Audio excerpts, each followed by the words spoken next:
So in this video, we're going to react to a Thomas Sowell, Mark Levine interview, a portion of it dealing with race. And I'm looking forward to getting into this because he is a fascinating mind. I mean, we've done videos on him in the past, a whole series of shorts on him. And we just recently last week, we did a reaction on one of his older interviews. But this one's brand new. Let's take a look at this. This is with Mark Levine on his show. This is Thomas Sowell talking about the subject of race.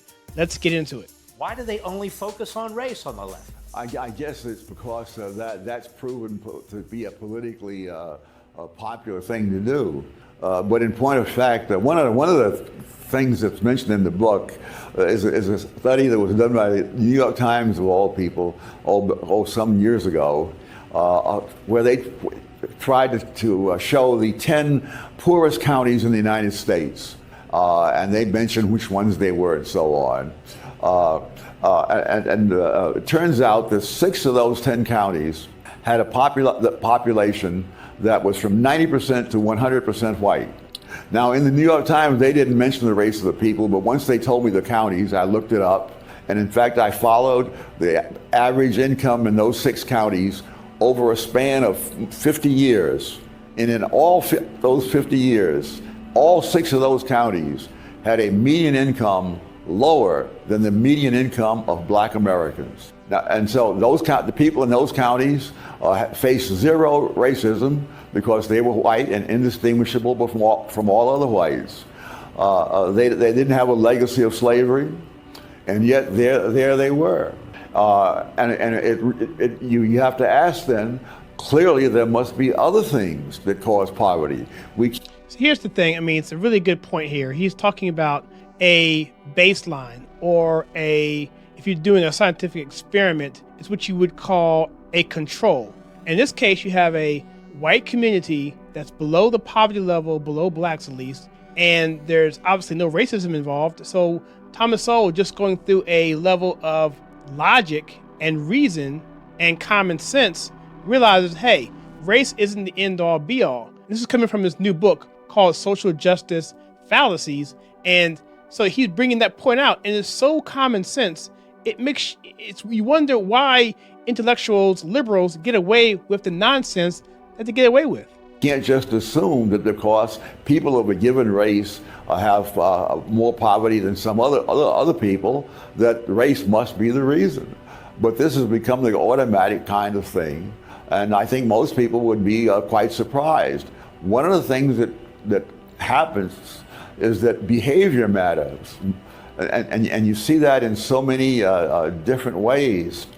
For example, I think most people would be surprised to learn that despite the fact that blacks as a whole have a higher poverty rate than whites as a whole, Black married couple families have for more than a quarter of a century, every single year, had a poverty rate under 10%. So there's a document that I had, or a book that I still have a copy of it, I believe. I believe the gentleman's name was Robert Wallace. I believe the book is called Black Wealth Through Black Entrepreneurship. And it's a really good book because this is going back to the early 90s. And this particular book had a statistic in there talking about the poverty rates with blacks against whites. And it was always lower, except in one category, and that was married black couples superseded white married couples on average. And I found that very, very fascinating, that when black people stick together, particularly in the family unit, they are exceedingly successful. And I'm assuming he's going to get into this point here as well. And in most of those years, the national poverty rate was not as low as 10%. So it's not and you say, well, this is due to institutional racism. In that case, does that mean that the racists make an exception for blacks who are married? I mean, do racists either know or care whether blacks are married? Right. None of these glib explanations stands up to the slightest empirical study. And empirical study is something that he's an expert at. But again, we've said on this channel before that it's not about the truth. It's not about any of that. It's all about the narrative. It's about their revolution. It's about the Marxist revolution. And they don't care about the truth. They don't mind bending the truth, telling lies, what have you, as long as their agenda gets pushed forward.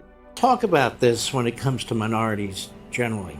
You have an Asian population in this country that achieves a lot as a group, intellectually, education-wise, and they are discriminated against by these Ivy League colleges, by Harvard. We just had a Supreme Court decision and so forth, the way Jews were 100 years earlier, by Harvard, Yale, Princeton, and so forth. So the people who push this race issue, is it that they really care about black people or Asian people or Jewish people, or is it that it's just another wedge issue to try and destroy this culture and destroy this society? There are some people who are both. Some really believe it, and I feel sorry for them. But there are some who really don't care. If it gets them elected, that's what matters.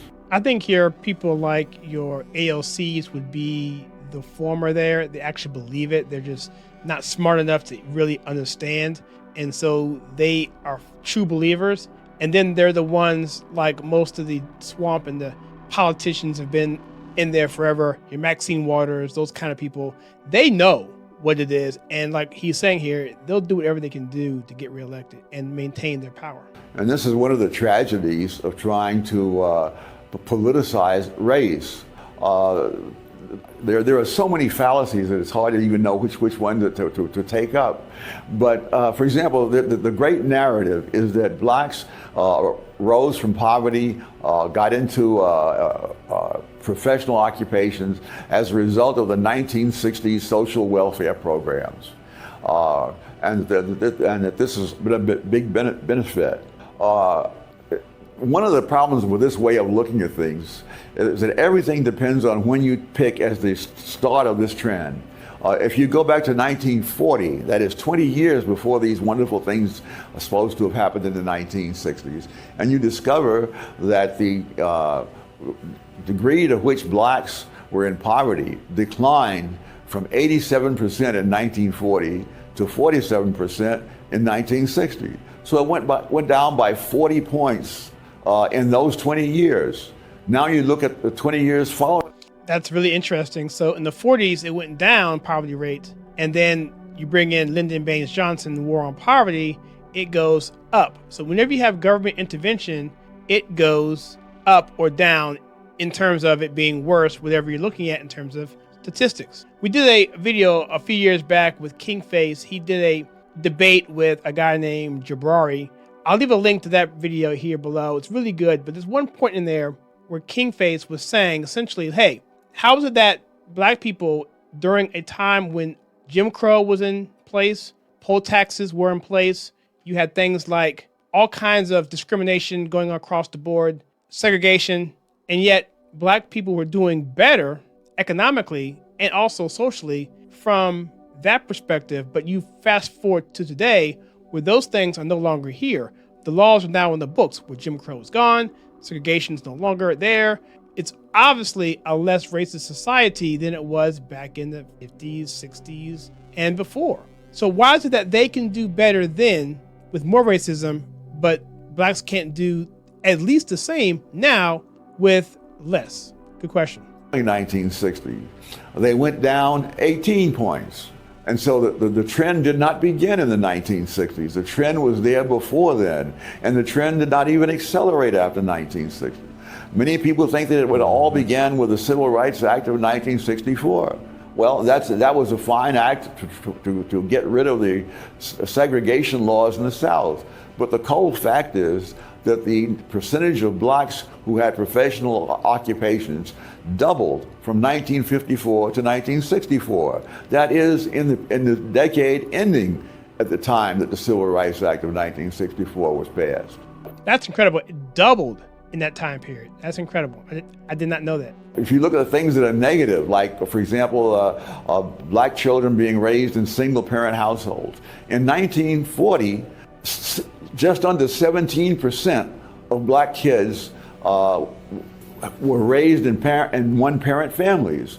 But after 1960s, before the end of the century, 4 times that many, 68% of black kids were being raised in one-parent families. 4 times. That is incredible. And that does not depend on racism or any of the other things they talk about. It depends upon things that happened due to the policies of the 1960s, which are still going forward. which encourage the dissolution of the family. It's just unbelievable. Dr. Sowell. So that's the segment we're going to talk about. We may go back and revisit this interview. It's a much longer interview, but I wanted to segment it out on that one piece simply because of what you see on this channel. At the conservative take, we're dealing a lot with culture, and we're focusing mainly a lot of it on Black culture and how toxic it is. And I'll leave a link to a playlist below, essentially dealing with that. But all that came out of the 60s in terms of those welfare policies, that war on poverty policies from Lyndon Baines Johnson and such. And the fact is that we have yet to recover from that. And Thomas Sowell does an excellent job in his books with Black rednecks and white rednecks. I believe it's something like that. That's a good book dealing with the origins of those two cultures, white culture, redneck culture, and Black redneck culture, he calls it, and how they are very similar and how they evolved into what we have now. But Black people in general have not gotten out of it. For the most part, white people have evolved out of that and now lambast people within their own society who do those types of things. Here in the Black community, we typically embrace it. And that's the dichotomy there. And it's also what's destructive for this society. And it's also bringing this country down as a whole, because truly a tide raises all ships. And if one class of people or one segment of people, I hate calling it that, but that's sort of how we are now. That's how we've been divided. But these people who are in a certain culture, a certain mindset, or a certain mentality, a certain lifestyle, if they're doing a certain disservice to themselves, they're doing a disservice to the entire country. And so that's the reaction here for this particular video. What are your thoughts on it? Give me a comment below. I'd be curious to know what you guys think. Until then, I'll see you in the next video.